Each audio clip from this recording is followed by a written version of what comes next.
क्या एलियंस होते हैं? ये सवाल शायद इतना ही पुराना है जितना इस पृथ्वी पर जीवन है, या यूँ कह लीजिए कि जब से इंसानी सोच विकसित हुई है तभी से इंसानों ने चाहा है कि हमारी दुनिया के अलावा भी इस ब्रह्मांड में कोई दूसरी दुनिया होगी। शायद यही कारण है कि सभी लोगों की इस बारे में अलग अलग प्रकार की राय होती है। परंतु क्या आपने कभी सोचा है कि हमारा सबसे पुराना धर्म यानी सनातन धर्म एलियंस के अस्तित्व के बारे में क्या कहता है? हमारे हिंदू धर्म में एलियंस के अस्तित्व के बारे में क्या लिखा हुआ है? अगर आप नहीं जानते तो आज की यह वीडियो आपके लिए ही है।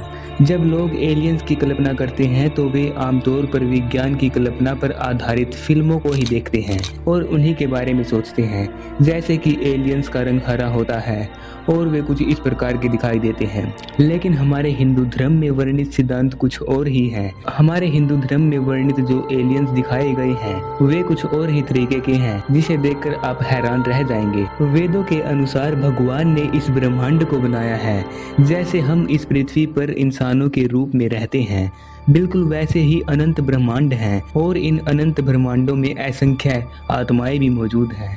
और हिंदू धर्म के अनुसार उन्हीं आत्माओं को हम एलियंस कहकर बुलाते हैं। जैसे आपने हिंदू धर्म में सुना भी होगा कि 7 समुद्र, 7 द्वीप, 7 स्वर्ग तथा 7 पाताल, ठीक उसी तरह आप कह सकते हैं कि 7 ब्रह्मांड भी एग्जिस्ट कर सकते हैं। हमारे अनुसार अगर कोई इंसान मरता होगा तो हो सकता है कि शायद दूसरे ब्रह्मांड में वह व्यक्ति जन्म ले ले, यानी कि पृथ्वी से मरकर किसी दूसरी पृथ्वी पर जन्म ले लेता होगा। सोचने में है ना बिल्कुल दिलचस्प। हो तो यह भी सकता है कि अगर कोई इंसान मरता होगा तो वह सिर्फ इसी पृथ्वी से ही मरता होगा, लेकिन अलग ब्रह्मांडों में जीवित होगा। बिल्कुल मल्टीवर्स के कॉन्सेप्ट के अनुसार। जो लोग मल्टीवर्स के कॉन्सेप्ट को जानते हैं वह लोग यह समझ भी रहे होंगे।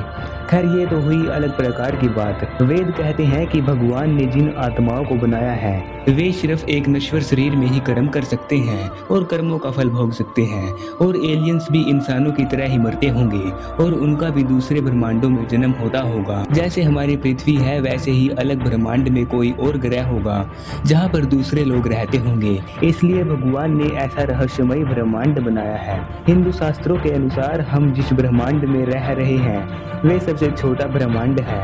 इससे भी कई बड़े बड़े ब्रह्मांड और भी मौजूद हैं।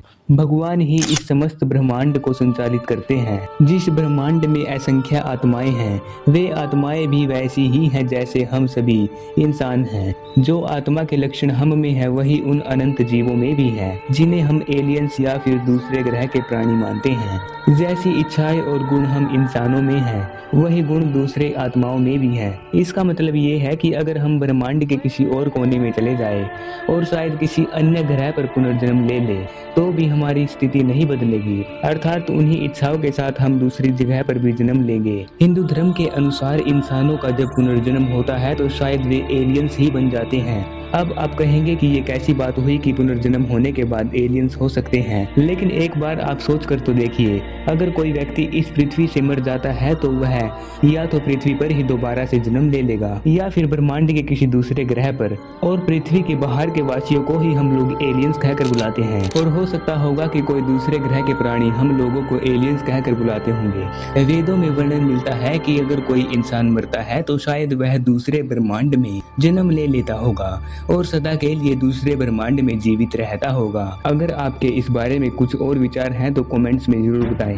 हम आपको रिप्लाई जरूर करेंगे। वीडियो को एक लाइक और चैनल को सब्सक्राइब भी कर सकते हैं।